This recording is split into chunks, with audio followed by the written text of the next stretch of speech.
I'm Larry Menti. Welcome to Another Thing. Bullying. Several high-profile cases in our area have received national attention and calls for a crackdown both in the schools and in our neighborhoods.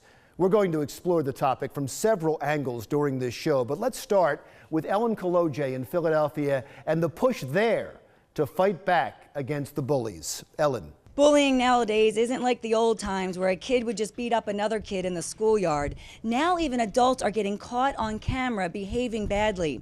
Take, for example, the ESPN reporter who recently was caught berating a tow truck worker. Lose some weight, baby girl. Now, ESPN suspended Britt McHenry for 1 week, but a lot of people are calling for her to be fired. But some local bullying experts say that goes too far. We can't have people losing jobs and careers because it affects more than just losing your job. It affects everything that they do.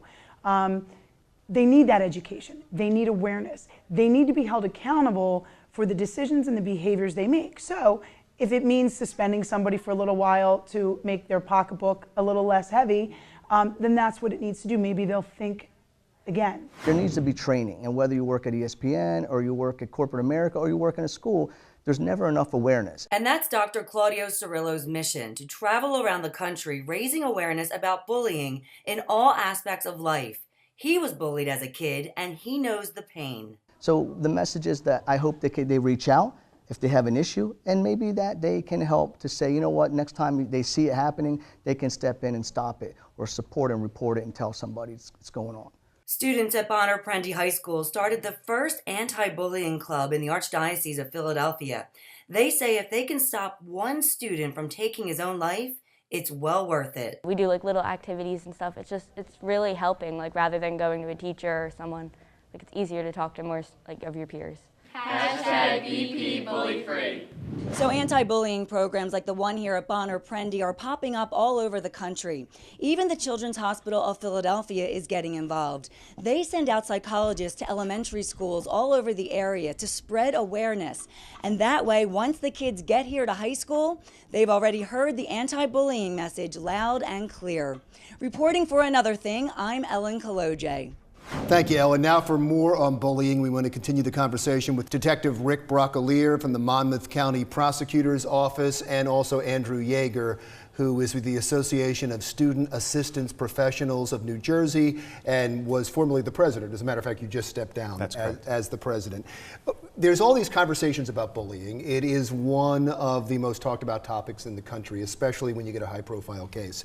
And I think lost in all of that are some basic definitions. So I'm going to start, we'll start with the schools and then move over to the prosecutor's office. What is bullying? That is the fundamental question, Larry, because it depends on who you ask, and how you answer that question fundamentally alters what we look for, what we see, how we respond, and how we teach about bullying. So I'll give you three very basic definitions. If you ask sort of the average person on the street, or even bullying experts around the country, they're going to say that bullying involves an imbalance of power, it's deliberate, it's designed to hurt, and it usually does cause problems or pain or some type of consequences in the victim. You're giving a lot of credit to the average guy on the street, let me tell you. Perhaps, but that's sort of fundamentally at most people's gut. Is somebody bigger, stronger, there's that imbalance of power, so it's the big jock beating up the little kids, or the queen bees, making fun of the loner girl. The problem is, although that exists, it's very, very rare. When you look at the number of bullying cases that we address in the schools, those are such a small percentage of the number of bullying cases that we actually respond to. They create these stereotypes and these caricatures and these cliches about what bullying is. And I think there's a lot of problems with that. Now, if you ask a legislator what bullying is, they're going to give you certainly what they gave us in New Jersey, which is the most comprehensive anti-bullying legislation in the country, and one that a lot of states are following. And that's basically civil rights legislation. In order to qualify as bullying, you have to have an identifying characteristic, often a protected class, but not always. So those are kind of the two main definitions. I have a third definition, which is essentially bullying is an attempt to meet otherwise normal and even healthy needs and goals, but they're carried out inappropriately and at somebody else's expense. Oh, that's the psychologist part of there you you go. Coming out. Let's talk to a prosecutor. When does it reach your office? Ultimately, when it reaches that level to a crime, and I think it was alluded, there's a difficulty though in when does it become a crime. And it really look at the case itself. And it's often when does words or when does an action that's normally hurtful towards somebody else elevate it to say, oh, this is really problematic. It's now fit the statutory definition of what a crime could be. We have things at the lower level of offenses, harassment. Doesn't give us a lot, though, in law enforcement to try to pursue that until it goes up to another level and we meet that threshold of what we refer to as a crime. Is enough being done? Are there enough laws? Is that legislation good enough for you so it doesn't get to the point where it becomes a crime? It has asked the schools to do a lot more. And I think for law enforcement's perspective is that if it rises to a level where law enforcement needs to get involved, there's a documented incident as to what's occurring. So that's too late, though, right? At the point where there's a documented incident, that means somebody was harmed. Yes. It's harmed to the point where it was a crime. Absolutely. Is there a way you can get involved earlier? Well, again, a lot of reporting is happening to the schools themselves. They're not coming to law enforcement until, unfortunately, an incident has occurred that has risen to a level where we need to get involved. Should schools be getting you involved earlier? Not necessarily. Remember, getting back to the definitions, a lot of this depends on how we define bullying.